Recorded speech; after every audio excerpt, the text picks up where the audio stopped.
என்ன எல்லாரும் மாட்டு வண்டியில் எங்கே போகிறாங்கன்னு தானே யோசிக்கிறீங்க? ஆமாங்க.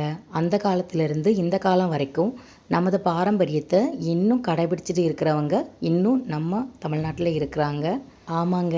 எல்லாரும் ஒவ்வொரு விசாகத்துக்கு தான் கிளம்பிட்டுருக்குறாங்க. எங்களுக்கு விசாகம் அன்னைக்கு போக முடியாது. ஸோ 2 டேஸ் முன்னாடியே நாங்கள் போயிட்டு வந்துட்டோம். நீங்கள் இப்போ பார்த்துட்ருக்கிறது ஃப்ரைடே வீடியோ தான்.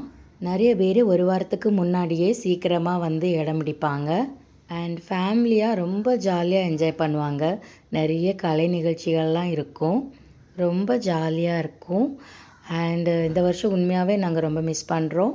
கடலில் வந்து எங்களை குளிக்க விடலை. ஏன்னா கடல் சீற்றம் அதிகமாக இருக்கிறனால. கூட்டத்தில் போக கஷ்டமாக இருக்குதுன்னு சொல்கிறவங்க ஒரு வாரத்துக்கு முன்னையே போயிட்டு வந்துடுங்க. இல்லைன்னா ஃபங்க்ஷன் முடிஞ்சு அதுக்கு அடுத்த வாரம் போயிட்டு வாங்க. யாருக்கெல்லாம் வாய்ப்பு கிடைக்கிதோ கண்டிப்பாக போயிட்டு வந்துடுங்க. சுவாமி கண்டிப்பாக தேடுவாங்க, நம்ம குழந்தைய காணோம் அப்படின்னு சொல்லிட்டு ஒரு விசிட் பண்ணிட்டு வந்துடுங்க. நாங்கள் வர டைமில் அங்கங்கே ஷூட்டிங் நிறைய எடுத்துகிட்டு இருந்தாங்க ஆன் த வேல. பாவம் விசாக டைம் வந்து ரொம்ப ரஷ்ஷாக இருக்கும். அவங்க என்ன பண்ண போகிறாங்கன்னே தெரியல. நார்மலாக வெள்ளிக்கிழமைனால குலசேகரப்பட்டினமும் நார்மலான கூட்டம் இருந்துச்சு. திருச்செந்தூரில் வந்து வர்றவங்க கண்டிப்பாக எந்த ரூட்டோடு போனால் பெஸ்ட்டாக இருக்கும்னு கேட்டுகிட்டே வந்துடுங்க. இன்னும் வேலை முழுசாக முடியலை. நிறைய கோபுரம்லாம் எழுப்பிட்டு இருந்தாங்க. அதனால் ரூட்டை மாற்றி மாற்றி விட்டுட்டுருக்குறாங்க. ஸோ திருச்செந்தூர் வரக்கூடியவங்க கொஞ்சம் கவனமாக வாங்க. நாங்கள் பின்வாசல் வழியாக தான் வந்தோம். அப்புறமா உள்ள சுவாமியெல்லாம் தரிசிச்சுட்டு பொங்கல்லாம் வாங்கி சாப்பிட்டுட்டு அப்படியே வந்தாச்சு.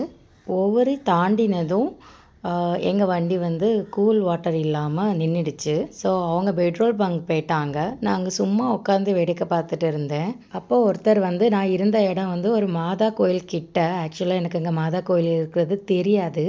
பக்கத்து ஊர்லேருந்து ஒருத்தர் வந்து என்னை பார்த்துட்டே இருந்தார். பார்த்துட்டு தாய் நீ எந்த ஊர் அப்படின்னு கேட்டார். நானும் நாகர்கோவிலுங்க அப்படின்னேன். தாய் நீ இந்த மாதா கோயிலுக்கு போயிட்டு வா, நீ நினச்சதெல்லாம் நடக்கும் அப்படின்னு சொல்லிவிட்டு அவர் பாட்டில் கிளம்பிட்டார். ஆக்சுவலாக ஒரு வாரத்துக்கு முன்னாடியே ஒரு மாதா கோயிலில் நான் மெழுகுவர்த்தி ஏற்றுற மாதிரி கனவு வந்துச்சு. அப்போ இவங்க சொன்னதும் எனக்கு அது ஞாபகம் வந்துச்சு. ஸோ நம்ம போய் பார்த்துடலான்னு நானும் உள்ளே வந்துட்டேன். நம்ம எவ்வளோ கஷ்டத்தில் இருந்தாலும் கடவுள் வந்து யாராவது ஒரு ரூபத்தில் கண்டிப்பாக உதவி செய்வாங்க. என்னுடைய அசைக்க முடியாத நம்பிக்கைங்க. முடிஞ்ச அளவு உங்களுடைய பாரத்தை கடவுள் மேலே சொல்லிவிட்டு உங்களுடைய பிரயாணங்களை நீங்கள் துவங்குங்க. இந்த வீடியோஸ் பிடிச்சிருந்துச்சுன்னா மறக்காமல் ஷேர் அண்ட் சப்ஸ்கிரைப் பண்ணுங்கள். என்று உங்கள் அன்பு தோழி உஷா சுரேஷ்குமார்.